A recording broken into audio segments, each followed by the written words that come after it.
Hi Sir Ice, good morning po. Sir, ito po yung actual video test ng order nyo. Galaxy GeForce GTX 1060 3GB Exoc White Edition po siya, sir. Ayan. Ito po yung actual unit natin, sir. Ayan. Sir, recommend po namin dito na power supply rated at branded lang po. Sir, huwag na wag po tayong nagamit ng mga generic na power supply. Rated at branded lang po. Kahit 500 watts, okay na po yan.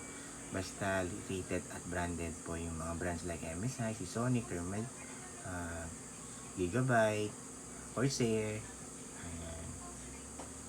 Tapos FSP, yung marami pa po. Basta yung branded po, minimum 500 watts, goods na po yan.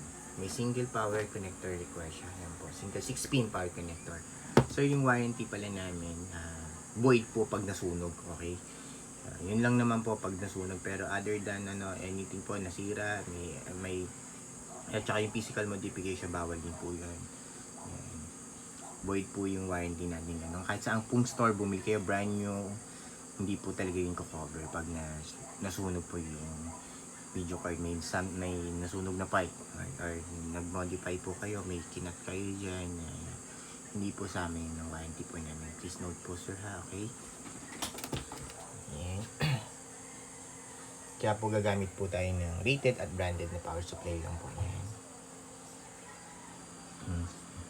May cable, gamit natin. May mga warranty sticker po kami dyan sir. Bawal po alisin or buksan yung video card para hindi po ma-void yung warranty. Remember po, may warranty kayo sa amin. Nothing to worry po. Pag may issue, message nyo lang po kami, agad help namin kayo. As long as intact po yung mga warranty sticker, di po binuksan yung video card, goods po yan. Tsaka wala pong sunog. Maamoy nyo naman po yan pag mayroong burn. So, hindi po namin cover yung ibig sabihin po yung user negligence po yun. Yung serial number.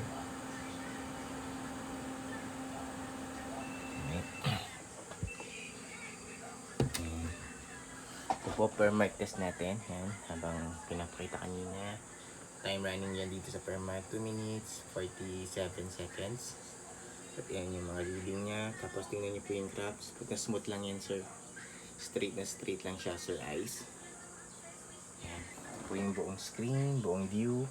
Walang kahit na anong issue. Walang random restart or random shutdown. Walang hang and freeze. Wala din po yung BSOD or garbage display na lumalabas. Napaka smooth and stable lang po yan sir. Guaranteed yan.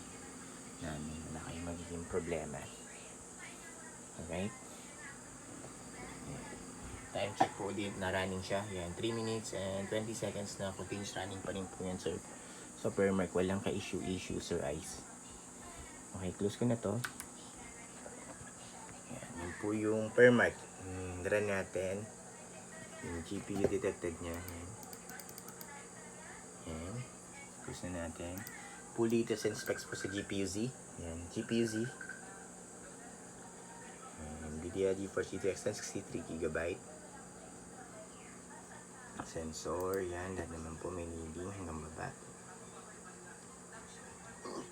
MSI Afterburner, software lang po yung any brands pwede pong gumamit niya. Alam niyo naman po siguro yan sir. Yan. So pinakita lang namin, different software, isa lang po yung GPU detected. Device manager naman tayo. Next. Yan. Display adapters. Alright po. Tapos, open tayo ng, yan po Sir Ice Caldeo. Yan po yung order nyo by Sean Galaxy GTX 1060 3GB. Alright. Tapos, sir, new tab lang tayo dito. PH time na porta. Yan, time and date lang po tayo para alam nyo real time before, NS po muna namin before po namin i-ship out yung order nyo. And 7:19 AM, Tuesday, May 26, 2026. Yan po yung current date and time natin. Before po namin i-ship out, tines muna natin. Yan po. Real time. Yan. Isa pa. Yung tab lang ulit tayo. Yan. So, same lang po. Pag gusto nyo po i-puntahan to, legit check yan kung real time. Yan po, pwede nyo puntahan yung website. Yan po yung isa. And then, ito po yung isa pa. Yan, pwede nyo po i-double check sa kung legit at kung real time po yung time and date check natin. Yan. Okay, yun lang po, Sir Ice. Close ko na po ito and shutdown para ma-ship out na po namin yung order nyo today.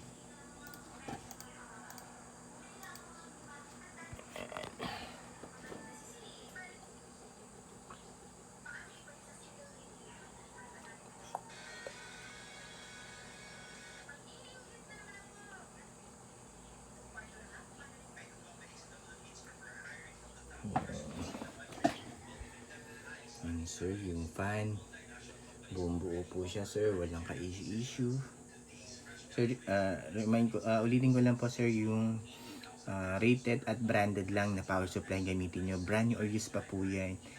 Yun, mag-invest po tayo sa magandang power supply. Yung burn po, hindi po namin yan covered ng warranty, yung sunog. Lahat po ng store, ganyan po yun, mga policy sa warranty. Kasi po, user negligence po yan. Okay. Single 6-pin power connector, power supply, rated at branded lang po kahit minimum 500 watts. Ayan.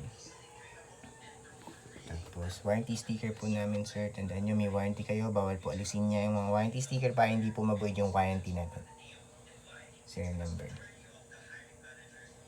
Yun lang po. Thank you sir. Guys, you. Bye.